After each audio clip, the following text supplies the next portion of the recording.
Welcome to Dynasty Football Analytics. I am Adam Wilson at AJWilly2 on Twitter, and I'm here with Jordan McNamara at McNamara Dynasty. Jordan, I just got done eating Chick-fil-A, and I feel like talking Dynasty. What about you? Sounds delicious. It was delicious. Waffle fries and a spicy chicken sandwich. So, not bad. Let's do this thing. All right. So, just kind of coming out tonight, and we're getting a lot of Twitter buzz from it, is Jared Cook is potentially signing with the New Orleans Saints. And so I'm sure people are going crazy with projections already. People are definitely going to be thinking Jimmy Graham with this. I think it's an interesting landing spot. What about you? Yeah, I think it is. Tell me he's not going to be like a top 6 projection in season. I saw some banter saying he's going to be underpriced. I think he's going to be. Let's assume that you're going to put Kittle, Ertz, and Kelsey in front of him. Let's assume Gronk's back. Who else would you put in front of Jared Cook, who finished the past 2 seasons as tight end 12 and tight end 5? In that offense, without a number 2 wide receiver, losing Ingram, his price is going to be crazy. And start in seasonal leagues, and I think that's justifiable. I think that's a good fit, right? I think he'll be a top 6 tight end in seasonal leagues. Obviously, we are a Dynasty podcast. He's going to be a situational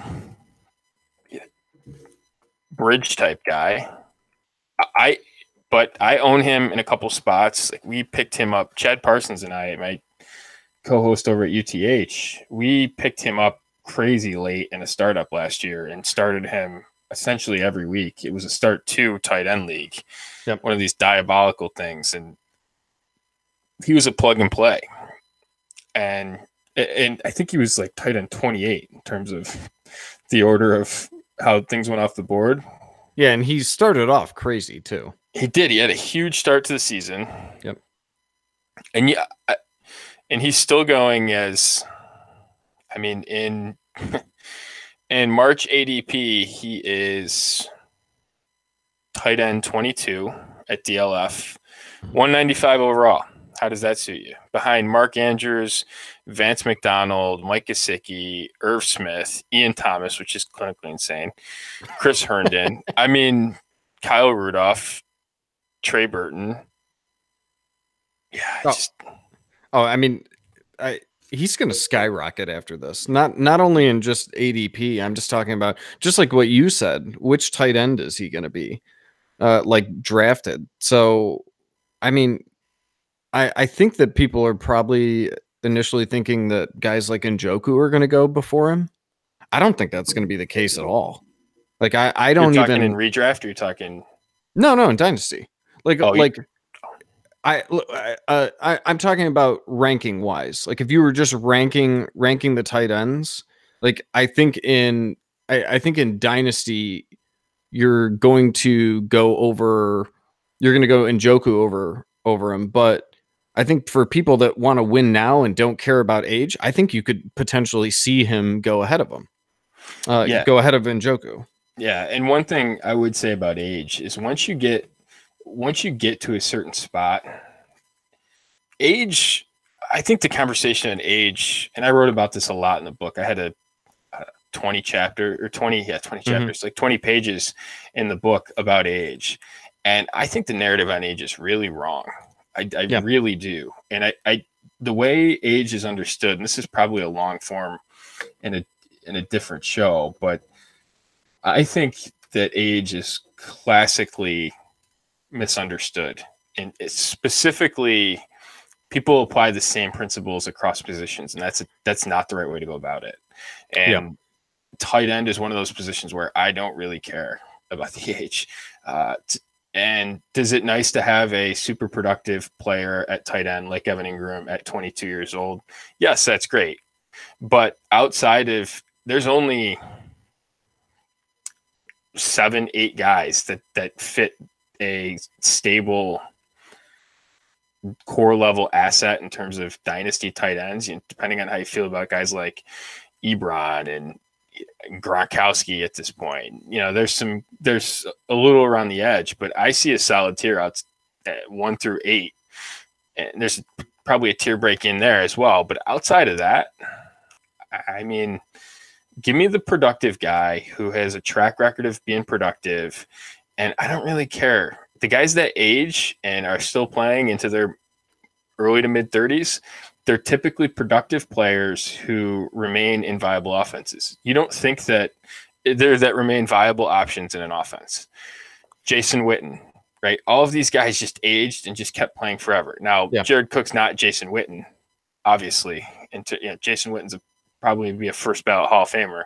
Jared Cook's not that, but he's highly productive and in a position that doesn't really, outside of a handful of guys, it doesn't really offer a lot of stable options, to be honest with you. Well, and so that's what I was going to. Like, I think when you play in a bunch of leagues and as you see, you can kind of see the talent around you in terms of owners and who's smart and who's not. And if you play in these leagues that, with better owners, I think you'll see that they pick up on exactly what you're just saying. And that's why I'm saying I think I could see scenarios where Jared Cook is being drafted ahead of Njoku in startups. And because, a lot of these owners want to win now and think that, 31 years old is not that old in that offense. I just think that I think that there's no question now he's going to get drafted as a top 8 tight end. Like I can come up with eight of them that he's going to be right there with, just because. I mean, do you think that Njoku's going to have a better year or Cook is going to have a better year in New Orleans? Like, and actually, don't answer that. I think it's more the outcome, right, and the chances of finishing as a top 4 tight end. It's got to be Cook in this scenario. Like, I don't see how it's not, because I just think Njoku is going to be limited. Yeah, I agree with you. I don't see him I don't think he'll go ahead of David Njoku. I would be really surprised if that happened. I would be surprised if he cracks the top 6.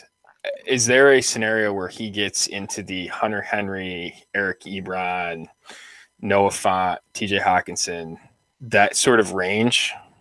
Well, I think of drafts, I think that's more possible. I think if he goes to New Orleans, that's where he's going to be. Yeah. And honestly, I don't know the deal. Is it 2 years? It looks like 2 years. Yeah. I don't think it's been signed yet. Yeah.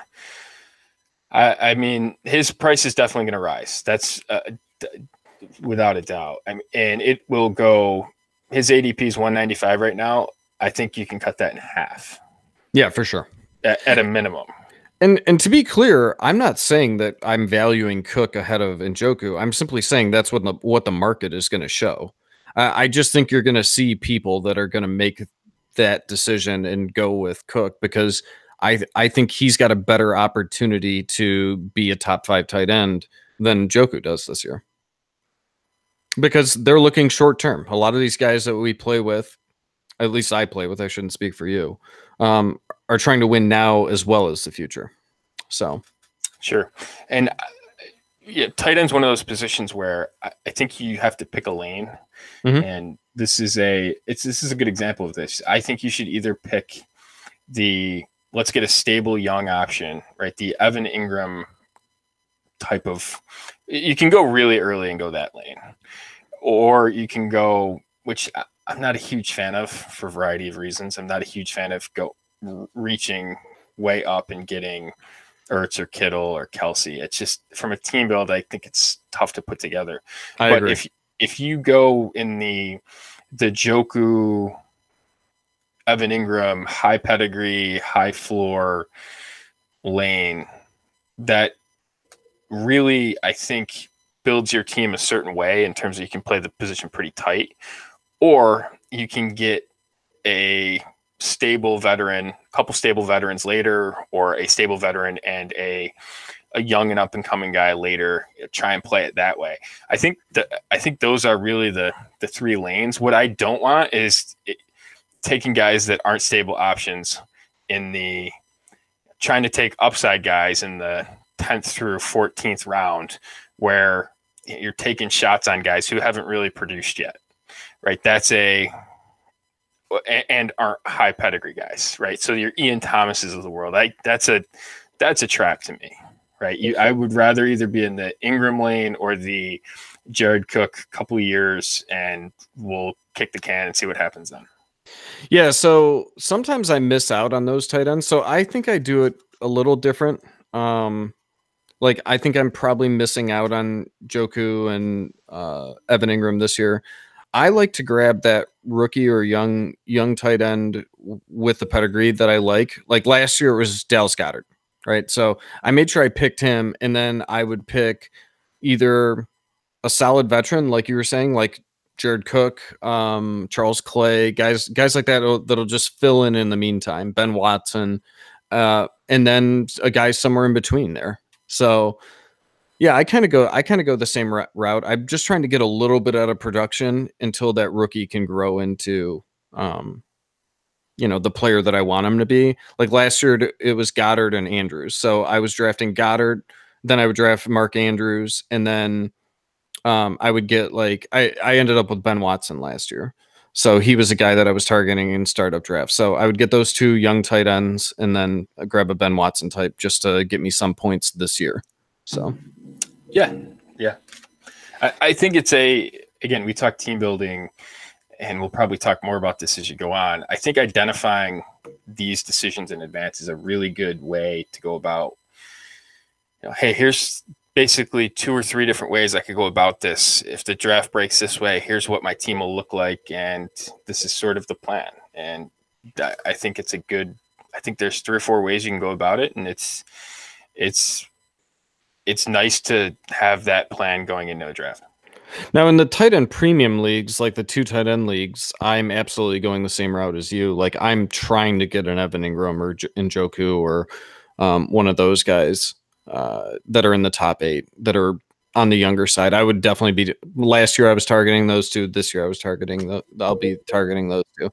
But in terms of start one tight end, I kind of just have those young guys, and I have an idea of where I want to grab them. I think I was getting Goddard in round 12 last year or something like that.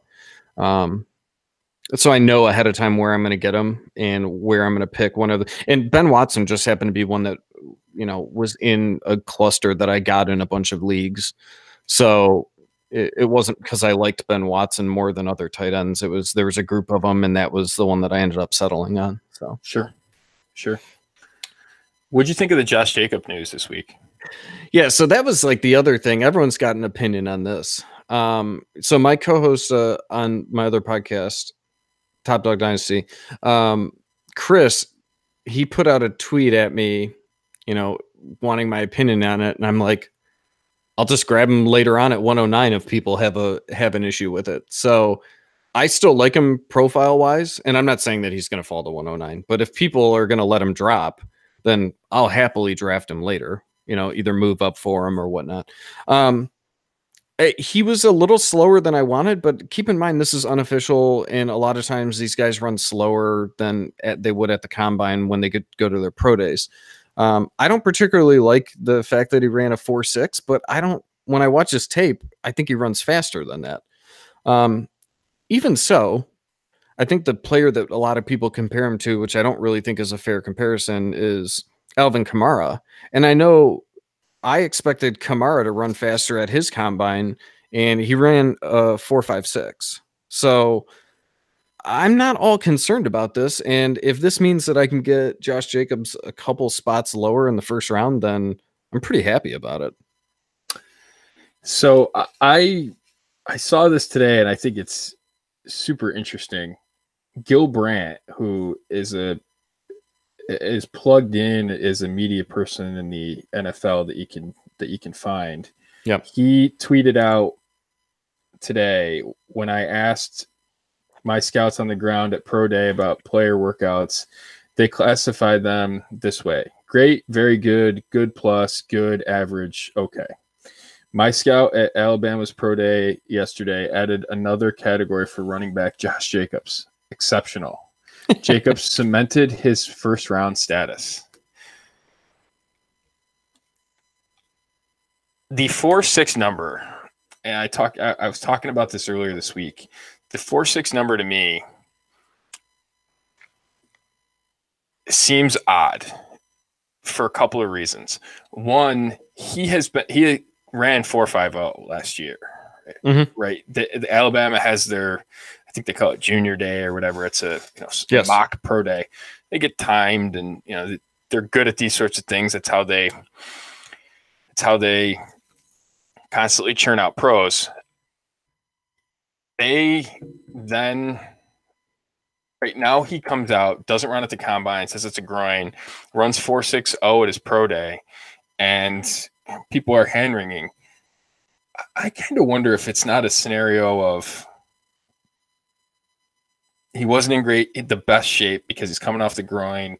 He goes out there, runs, is more confident in his ability than he maybe should be, and doesn't run well. We know that he's run 4.50. It just seems his tape doesn't suggest 4.60. It suggests 4.50. Well, and just like Kamara's didn't look like he was running 4.56. And even if you watch him now, do you think that he runs a 4.56? Because I do not. Well, and he's really quick. Exactly. He's quick in the first 10 to 20 yards. Mm-hmm. Yeah. So, I mean, that's the other thing is it's not like the end of the world because he ran a 4.6. And it's fascinating to me that people care so much. I mean, you can watch what he does on the field and tell that he's not a 4.6 running back. But I think it would be more concerning if he was running in the 4.7s. Then I would be concerned. But even so, I would look at it and say he had a groin. Like it's almost like people are forgetting this, because as soon as I saw the number, the first thing I said was, well, that groin affected him in some way because he's not a 4.6 running back. He just isn't. Like, you can watch his tape. Like, David Montgomery's a 4.6 guy. Exactly. And if he isn't a 4.6 guy, if you watch those two play, watch one. You can even do highlights. Watch one highlight tape and then watch the others, and tell me that they run the same speed. It's not even. There's no possible way that that's the case. Right. So I think a lot of this comes down to pedigree, right? I think a lot of times we talk about landing spot, and we talk about how good the fit is and all of this stuff, or what we think about tape or athleticism or production, all of this stuff. We formulate an opinion, and I think generally speaking, the market gravitates more towards landing spot. Mm-hmm. They gravitate more towards situation, particularly an early situation. And I am a big proponent of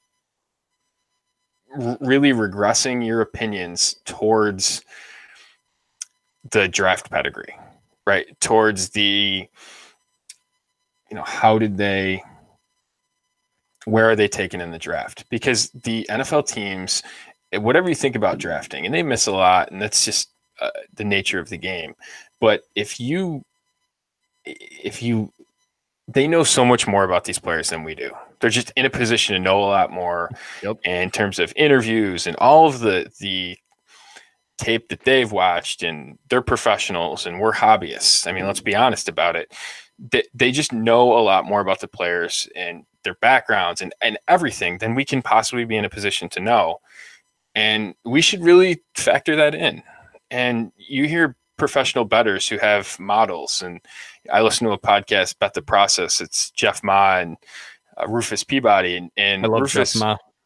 Yeah, Rufus talks a lot about, he's got a model and he regresses it pretty heavily towards what the market's saying, because there's information that the market reflects that just can't be captured in the model. Yeah. And so while he doesn't regress it all the way towards there, he's not just trusting what the market line is, he regresses it towards it. And I think that that's how we should treat players.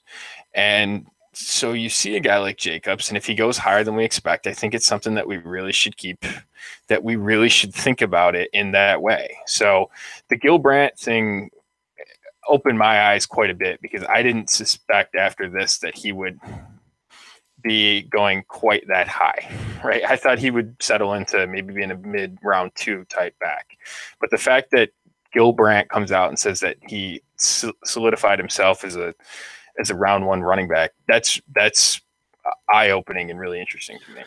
Well, and the other thing is that when Daniel Jeremiah's first mock came out, he was a top 5 pick to Tampa. Yeah, remember that? Yeah. And so I think people were like, "Oh my gosh, Jeremiah's an idiot." Shock value.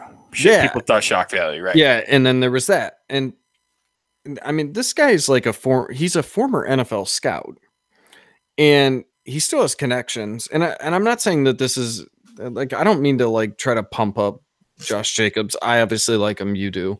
But the fact that Daniel Jeremiah is saying this about him too, and considering him a top 5 pick, and I know it was his first mock, and he's not going to be a top 5 pick likely, but I think it just says something, because he has that mindset of an NFL team, right? Like, he worked for an NFL team. He was doing scouting. Like, I trust what he says, about Josh Jacobs. And the fact that just because he put him up in the top 5 doesn't mean that NFL teams are going to draft him there, but it should say something to you. And I know a lot of people were really on the Montgomery train, and the fact that he's not even being mentioned, like, I don't see anything about him in the scouting world. Maybe in the Dynasty world, people still like him, but I don't see anything about him from anyone in the draft community. So I mean, I don't think he's even going in round 2. So I think it's important to take in as much information as possible, but like, I didn't hear the Gil Brandt thing. That's news to me. This is the first time I'm hearing it, but I woke up this morning to a Twitter thread, and someone had mentioned that Josh Jacobs is probably going on day 2. And the fact that Gil Brandt is still saying that, I think there are 2 different worlds. There are what people see in the Dynasty world and what NFL people see. I think you need to factor in more of what NFL people see. Yeah, I agree with all that. And I think it'll be interesting to see how the NFL market breaks from what the Dynasty market is. And one of the things I would say too about when we're doing these types of evaluations on players is we will get, well, first of all, one thing to remember, we talked age earlier on. Jacobs is going to play the season at 21 years old. And part of my findings from the book, Analytics of Dynasty, is 21 years old is a rare subset of player for a running back. And you can find more information in the book. But one thing that I noticed in my evaluations, and Kerryon Johnson was a great example of this, they tend to go higher in the 21-year-old running backs go a lot higher in the NFL draft than 22-year-old running backs do. Mm-hmm. And I don't know if that's part of this podcast. One of the things that I hope is we'll get more information on this from different types of sources. And I don't know if there's analytics there. I suspect not. I suspect it's partly production. It's partly tread on the tire. It's, there's a whole number of things, reasons why 21-year-old running backs would go higher, tend to be better recruits, get earlier jobs, all these things.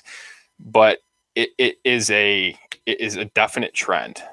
And that's definitely something weighing in his benefit in terms of where he's going to go in the draft. So I am optimistic in terms of the fact that I think he's going to go earlier probably than, that mid round 2. I would take the under earlier in the draft, I think, by quite a bit. I think if you set the number at 32.5, right, does he go in the first round or not? I think he goes in the first round. Yeah, I am fully expecting him to go in the first round. I actually think it's going to be in the teens to late teens to early 20s, somewhere around there. The one question I have about that is landing spot, right? What do we see in terms of landing spot? Because how many teams have a real need at running back? Mm-hmm. Oakland's got 4 picks in the top 35. They've got 2 late. They've got 24 and 27, and then they pick again at 35. So could they be in line? I certainly think that's possible. Green Bay, I think, has a need at running back. They have a couple guys, but they pick at 12, which seems like a place they wouldn't probably pick him, but they pick again at 30, which is New Orleans' pick. Yep. That's a place. Indianapolis at 26, Philadelphia at 25. Is that analytics-based franchise really going to pick a running back in the first round? I don't know, but we'll see. They have a need, yeah. They certainly have a need. Houston's interesting to me. They have Lamar Miller. Do they want to bring in another playmaker for their big running back or for their for their young developing quarterback? Maybe. So you look around and I think there's some sneaky spots that, honestly, if he lands in the 20s, I think it's a really interesting spot for him in terms of he's probably landing in a good situation. Yeah, and see, I'm not sure that I want him in a good situation. Like, I want him to be Nick Chubb like last year, So, I guess that's selfish, but I'm trying to get a deal on this. Like, I'm trying to get him at a value, right? So, where do you think that would happen? Where would if he gets drafted by Oakland, people are gonna light up, and he's gonna probably go 101. Like the highest I pick, I'm not as fortunate as you. I pick 104, and I'd like to see him at 104, and I think that's possible. But if he goes to the Raiders, I see there's no way he's getting to 104. Yeah, I look at this board and I don't know how he lands in a Nick Chubb situation. I don't see a Nick Chubb type situation where he would land. Arizona, I mean, maybe. I think Philly would scare some folks off because they're going to look at it as that's the situation where they are just playing, they're rotating in backs, 3-4 backs, all year long. What about Atlanta at 45? See, that's interesting because I know people have this Ito hard on, right? And I do not. Count me as a person who does not. I think it would not surprise me if they spend a high pick on a running back because they don't think that Ito Smith can carry the load with Devontae Freeman. Like I think it's actually a smart move by Atlanta if they do that, because do you really want to go into the year with a guy who's basically hurt all the time and then Ito Smith? Like, I don't. So, yeah, Atlanta, that's a sneaky spot for him. The other one that I think people would scare people away would be Indianapolis, which I think you and I would think the opposite. If he goes to Indy, he's instantly the number one back there. He's the most talented back there, right? But a lot of people like Marlon Mack. And I think it's very possible that Marlon Mack is, beat out by a rookie running back if they draft one high enough. I think it's likely if it's Josh Jacobs. Even I think it's even possible that guys like David Montgomery could beat him out. I just don't find Mack to be supremely talented like a lot of people do. Yeah, I'm with you. I think if he goes there, people will think he's a lead back. To Indy? Yeah. I just think that there's a few people that are just going to say, yeah, but Marlon Mack's there. Yeah, maybe. So it could scare. I mean, keep in mind, if you're picking at 103, 104, you only need 2 people to be scared away. So. True. That's true. That's true. Yeah. Did you want to talk team building a little bit? Yeah, let's do that. So you made a trade today. Yes. And our friend Tim Torch is giving you a little bit of a hard time. I think you and I disagree slightly. So you got offered Doug Baldwin in 303 in 2019 for your 202 pick. And 201. 201. I'm sorry, 201. And you said to me it was a slam dunk. Yeah. I think that's about what I use. Yes. In terms of wording. So explain yourself. Why do you think it's a slam dunk? Because when you initially said it, I just said to myself, which side is he talking about here? you know, because at that time I didn't know which side you were, and you said I'm getting Baldwin. So yeah, I wouldn't have thought that from you. So Yeah. So one of the things from the book that I learned is that I think people don't have a great appreciation of how the running back or how the rookie market is in terms of historical data. And one thing that we see is we see it up at the top of drafts, right? Your 102, your 101, your 102, your 103 picks are big time impact players typically. Mhm. From there on, you see a decline, a relatively obvious decline, but it isn't linear, right? What happens is it's not a straight line down in terms of productivity. You see a somewhat steep drop at the beginning, and then going into the later first, basically on, you see a relatively gradual decline. And that's important for a lot of things, right? That's important for how you think about future rookie pick value. It's important for how you think about, you know, the quote random future first, how you think about that value, right? People misvalue that because they don't appreciate how the actual production of picks isn't just linear, right? You're not, if you're picking a random pick, it's not between 6 and 7, which is halfway in the middle of the round. It's higher than that because the value of the picks at the top outweigh the value of the picks at the bottom. So what you see is from second into the third round, it's a relatively, I mean, it's a decline, but it's, I think,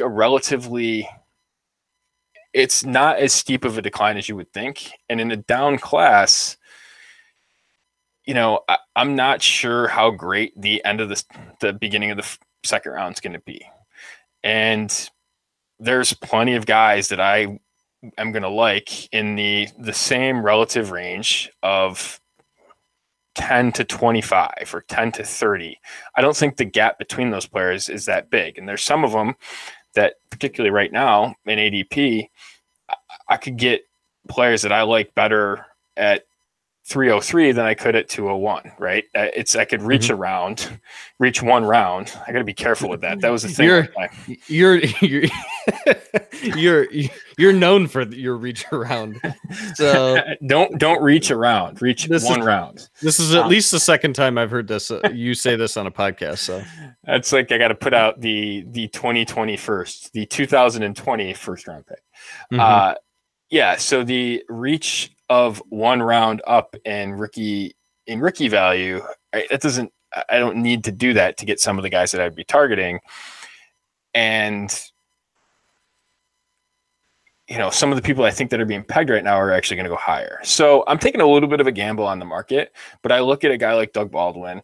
Now this team is a little bit different from the way I typically put together a team. It's a relatively recent adoption of an orphan. I took over, I don't know, probably 2 months ago, I would say. And I've been working it a little bit, and I basically made 4 or 5 trades we can talk about in a minute. But I am in a position where I think that I could contend. And one of the things that I like, and I'm trying to employ it a little bit more in my dynasty strategy, that I've taken from DFS, which is stacking players. Yeah. Now, that does not mean stacking, you know, Dak Prescott and Michael Gallup, right? It means if you can get reaching on Michael Gallup because you have Dak Prescott, that's not what I would advocate.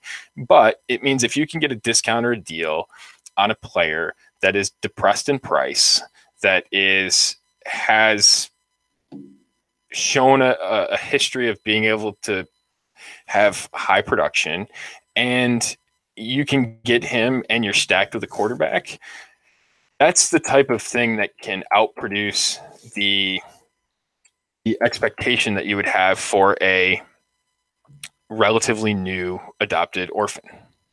So I look at it and I say, all right, let's stack Doug Baldwin at a really, the gap between 201 and 303 isn't that big. And it's actually, excuse me, it was 203 and 301. So I gave up 203 and got Doug Baldwin at 301. So I basically moved back 10 spots. I think I said it backwards before, but I gave up 203 to get Baldwin in 301. So I'm moving back 10 spots in a draft. Baldwin is only this cheap because of recent injuries.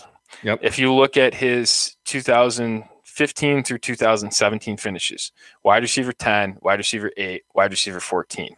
Yep. Finishes last year as wide receiver 46, had injuries, had the whole gambit of bad luck, but was a big deal down the stretch, including but not limited to week 16 when he was part of championships for folks.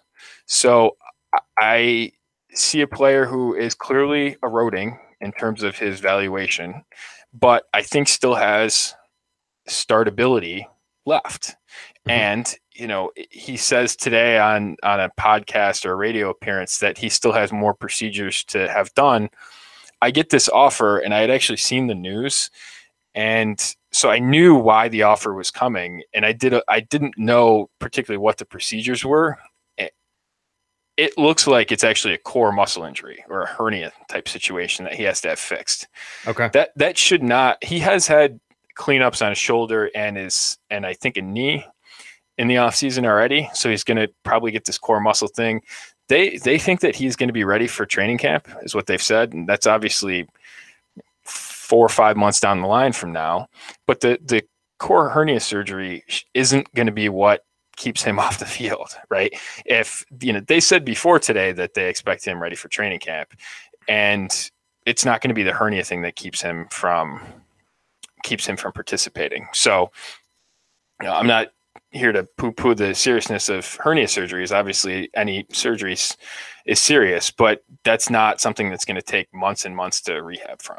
I've actually had a hernia surgery before. Yeah, not pleasant, I'm sure, but I think it's something, and who knows exactly what the nature of it is and all that stuff, but that looks like what it is, and I think it's not something that should drive down his value. But people see this, and this is what happens.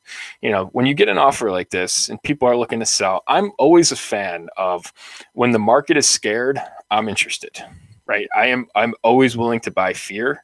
And this is a classic case of I'm not losing that much in terms of expected value on the rookie pick. And I'm gaining the potential of, hey, if he plays 10 weeks, right? Let's assume he's got chronic injury problems and plays 10 weeks, he's probably going to be a starter in my roster. It's a relatively deep starting lineup requirement. Mm-hmm. And he is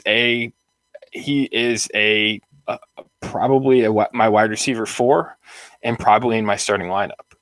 And, you look at his finishes the last 4 years, he's basically 3 out of the past 4 years, he's basically finished as 2/3 of a win above replacement. That's a pretty good addition as being a wide receiver 4. And do I expect that much? No, but if I can get a half a win out of him, I feel pretty good about that outcome at that cost, considering the expected value of the 201 is actually less than that. Or excuse me, the 203. Yeah. So my tune might have changed a little bit. So I specifically like 201, and not because of the player that I get there. It's because what I'm able to do with it from a trading perspective. Like I had 201 in a draft last year, and I traded down to 205. Still got the player I wanted, which was Kalen Ballage, and picked up a 2021st. A 2021st. So I think that is the reason why I like it, because people like 201 or those early second round picks, because you first of all, you see the first rounders that fall out, so they immediately think they're getting a value. And then the other thing is you have these guys every year, which last year we saw it, and you brought him up, Michael Gallup, Anthony Miller, and they are the guys that are boosted up into that range because of either situation or what they're doing in the preseason. So I like having those picks because I want to sell to those people who want them, and then I want to grab my guys later, which I end up doing. And I know that was what you were doing years ago with James Conner. You were with those early picks. You were trading back and grabbing Conner in the late second round, and Foreman from Houston was going up that high. So I like those picks from that value. I'm not saying that I'm especially with your rebuild. I'm not saying that I wouldn't do the deal. I think it's a fine deal. Moving back 10 spots for a guy, just like you said, Baldwin has a ton of upside, for where you can get him now because of the injuries and everything.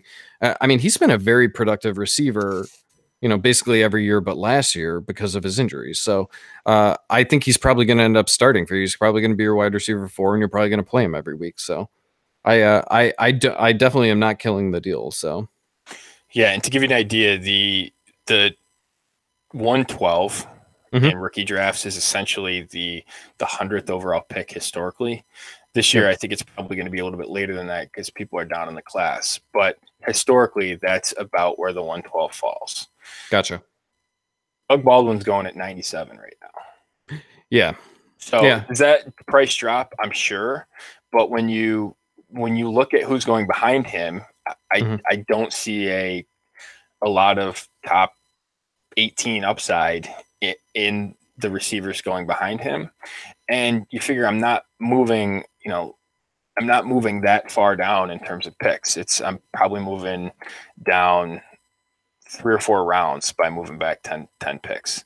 And to me, in terms of startup valuation, it's absolutely worth the gamble. And that's one of the things in your book that I really liked was that you basically have a chart of every rookie pick and what their equivalent startup value is. And I think when you put into perspective what the pick is and the equivalent startup valuation of a player, I think that's very helpful, especially when making trades. So, I mean, I think you said on Twitter, classic analytics of Dynasty trade. And it's probably, it's exactly according to your chart, you're getting value there. So, yeah, just to give you an idea, the 203 is the 15th overall pick. It is historically 116 would be about where it would go. And if you go down to 301, which would be the 25th pick, 161. So it's basically 45 pick drop in terms of valuation, and I'm getting a top 100 player. I'll take that. Yeah, no, I mean, I definitely see that side of it. So yeah. So the build of this now, like I said this before, and in the book I wrote a full chapter about a rebuild, and one of the things that I love doing with adopting orphan teams is you have very little expectation, and so it's the perfect avenue to try different things. And I love trying different things with teams and trying different ideas. And I have I would say a baseline or a general philosophy on these sorts of things, but I like to try different things and to sort of sharpen my game in different ways. And adopting an orphan, and it's not that it wasn't that expensive of a team. I don't know anyone, right? It's essentially a learning experience with some upside to try different things and go that route. So I've made some trades that I think were contrarian, at least to my own general approach, but I think are positive expected valuations. So I think we may have talked about this at a previous time. I gave Michael Thomas, Nyheim Hines, and 201. I got back Russell Wilson, Leonard Fournette, Mark Ingram, which looks pretty good right now, AJ Green, and 303. So essentially, Thomas, Hines, 201 for Wilson, Fournette, Ingram, AJ Green, and 303.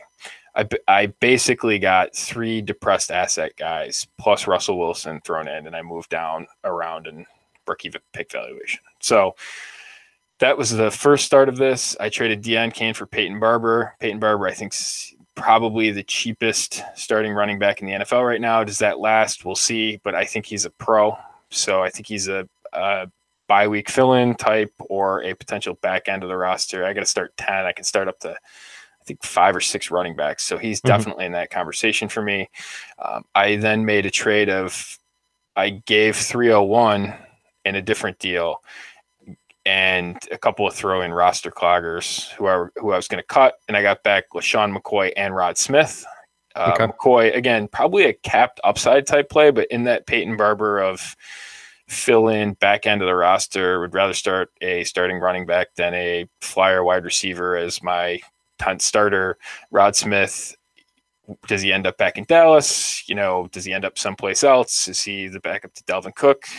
I think he's capable of being the second running back on a depth chart, and I like the upside that offers. And the fourth trade was this one, giving 203, getting Baldwin, and 301. So that 301 essentially caves out.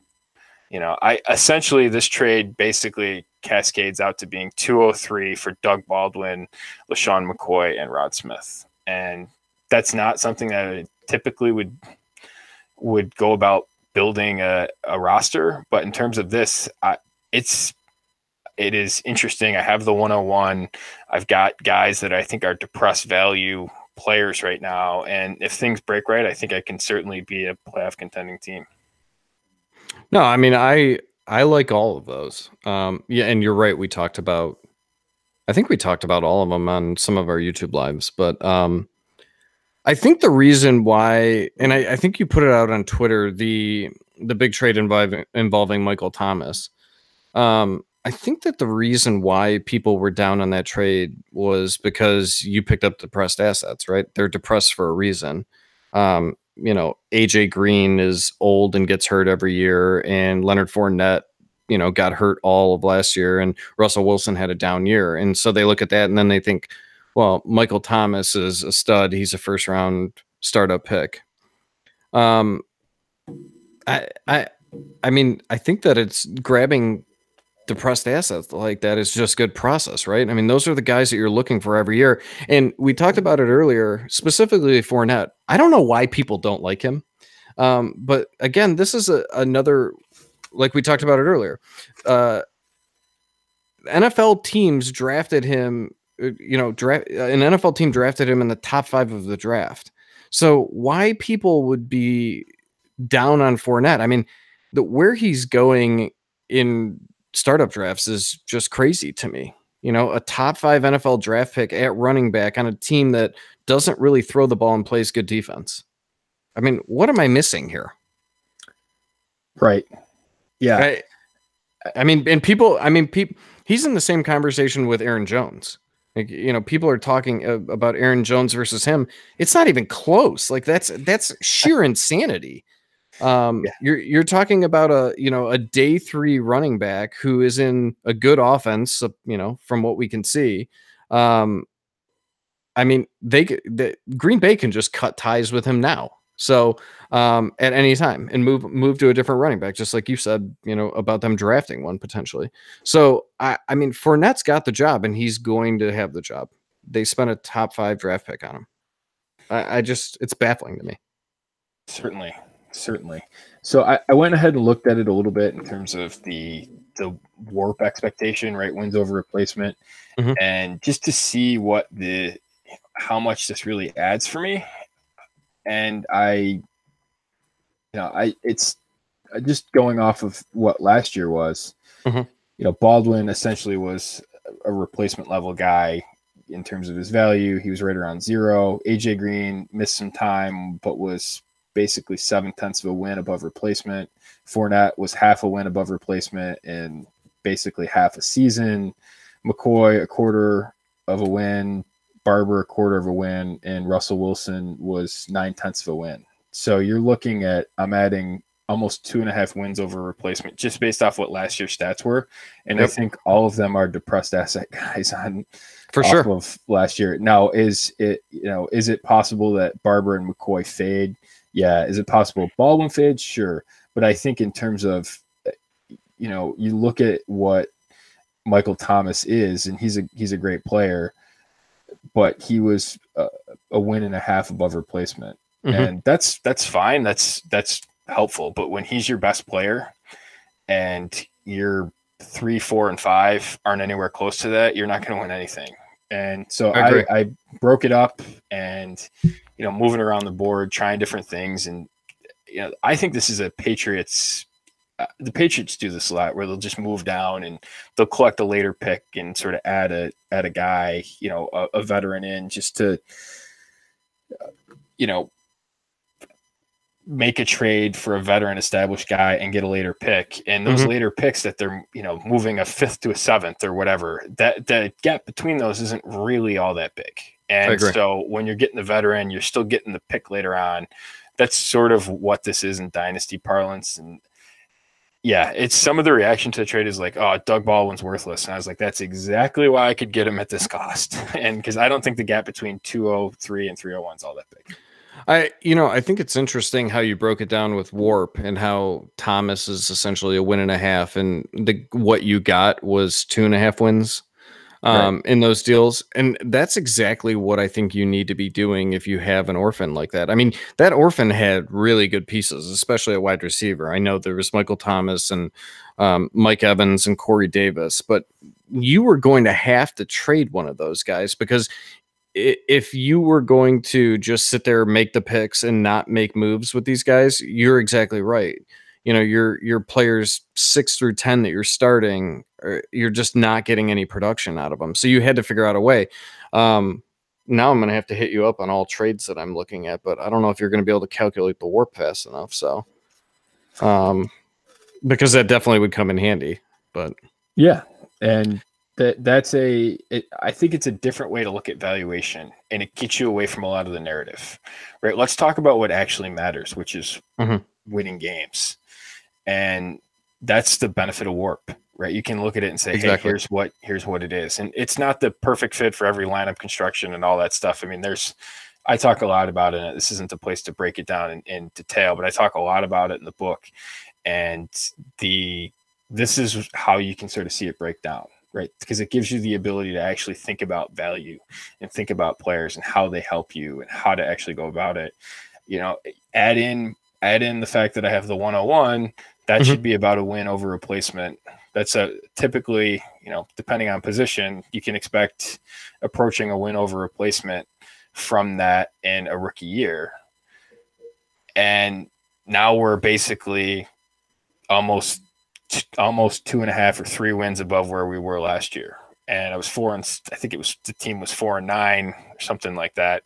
And now we're looking at right around 7-6. And that's assuming that these guys produced at the depressed level that they were at. And I think Fournette can approach 2 wins above replacement. And by the way, all of that, so I have a lot of upside over. I think I'm a middle of the road team right now with some upside pieces, Corey Davis and the like. So yeah. And I think, the other thing was, who's your starting quarterback going to be if you didn't make that trade and acquire Russell Wilson? Was it Derek Carr? It was Derek Carr. Yeah. So and he was essentially replacement level. So all of that gap, and that's the hidden value. See, that's really where WARP matters. Is it I think in one quarterback leagues, quarterbacks are underrated in terms of how much they can actually help you. And that's a classic example because people think, oh, it's Derek Carr, whatever. And, I don't really want to have to pay up for Russell Wilson. Well, I'm adding a win. And to do that at a different position, try trading, I don't know, half a win above replacement receiver for Michael Thomas. What's the gap in that? Right. I mean, that's a pretty big, what's the gap between a guy like Kenny Galladay and Michael Thomas? That's a massive gap. It's not that big of a gap at quarterback. And that's just a hidden efficiency that you can capture pretty easily. Well, and it's so funny that you said that because like quarterback to me that's like the meat of your lineup. Like you need someone solid at that position because they put up so many points. Right. And so like I have done a lot in the past of, I don't want to call it productive struggle, but like I will tank the first year. Right. And so I forgot who asked me. I think my co-host on Top Dog, Chris, asked me why I don't ever take quarterbacks high when I know that I'm going to, do this productive struggle. And the reason is because, I don't want that big amount of points because essentially tanking for 101, right? Like I want to be built for 2 years from now, 3 years from now. I want to acquire the 101 in the draft. So I don't want to be taking a guy like Aaron Rodgers or Russell Wilson or I want those guys 2 years from now. I don't want them when I'm specifically trying to tank, essentially. I don't know. I guess that's a negative term now, but I don't think it is. If you build all young, you shouldn't be expecting to win right away, right? But yeah, I mean, quarterback in the meat that's in quarterbacks for a contending team, you need someone solid there. And I think upgrading from Derek Carr to Russell Wilson, of course, that's a big deal. But I mean, if you wouldn't have traded Michael Thomas, you wouldn't have been able to get that Russell Wilson piece. So, bravo. Well, we'll see how it turns out. But I think in the book, I essentially built the other way, which is I ripped it all down. It took me 2 years. I think I won one game. I think I was 1-25. Yep. This team is probably going to come back a little bit quicker in terms of, I would guess, first year productivity. But it's a newer league too, so you don't have teams that have built elite leads, right? There's much more. I think it's much more open, and I think I've got some variance, and I'm sort of embracing the upside. And here's the thing: if Doug Baldwin comes in season and is playing, I don't think it's going to be hard to recruit the value of. I could give a 2023 and Doug Baldwin for a 2022 and be right back to where I was. Yep. I just don't. I don't think that's. I bet you I could get more. And this is a classic case of just let's buy low on a guy. And people talk about that, but then are scared to do it because the guy's hurt or the guy's got a history or he's 31 or whatever. Right? That's you have to buy low on players. You have to take risk, and that's what this is. Yeah, I think. Especially with him, that's the other part of this is that I think people look at it and say, yeah, he might be done, and you might have bought a player that's done now. I think that's the part that they don't think of is if he just does what he did last year, you're probably getting a second back for him. So, or adding a third to it. But, if he does what you think he can do, you're getting a second in return. And the cost is key, right? When you have these guys that are risk, don't do a 1-for-1. Right. I don't like doing 1-for-1 trades. Or getting the one of a 2-for-1. I tend to not do my trades that way. I mean, there are times and places for it, but I want a different piece. Give me a backup running back, or let me capture a later pick, or let's kick the pick out a year, or whatever. I want something other than just a 1-for-1 deal, because just having more assets and more continue to build my team the way I like it. And this is, I think, 30-man rosters. There's a lot of different assets that I like that I can go after and continue to stockpile the back end of the roster with. Yeah. And you took this approach. You could have easily taken, the complete bottom out, sell off a bunch of pieces, be bad for 2 years. I think it's an interesting way of doing it. I'm not sure as I sit here right now how I could have done that, to be honest with you. Well, I look at this and Jared, because I looked at it that way. I said, how do I do that? And I had nothing at quarterback to do it with. I had basically Kalen Ballage, Dion Lewis, Jerick McKinnon, Chris Thompson, Mike Thomas, Mike Evans, and Corey Davis. Right? Well, where was I going to get the future first from? So let's try it the other way. Yes, I agree. In this situation, I mean, because you had you had 3 really good pieces all at receiver, and you had basically nothing else. You had like the small pieces like Ballage. So I mean, I think that someone would look at it and say, well, you just draft at 101, right? And then I think you're probably bad again next year. I'm still going to draft at 101. And well, you could, yeah. I mean, I think the other way you could have approached it was flip Michael Thomas, right? And acquire 2020 firsts and other young pieces, and then move out of 101 for future firsts next year. Yeah, that'd be the other way of doing it, because ultimately the two players that you want on that team are Corey Davis and Mike Evans, right?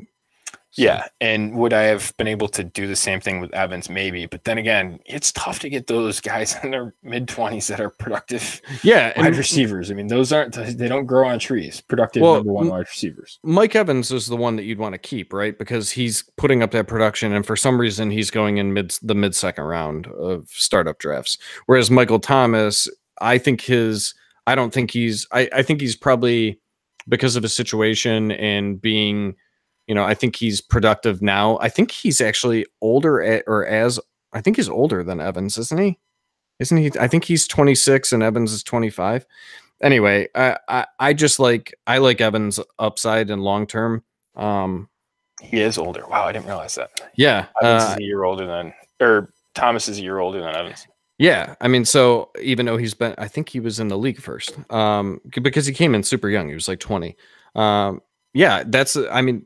Thomas is the one getting all the recognition. He's the hot name. He's the big name right now. Mike Evans is, for all intents and purposes, a depressed asset. So yeah. Well, that was good. So we are back on, we got on basically iTunes now. We're on Spotify. We finally got our iTunes.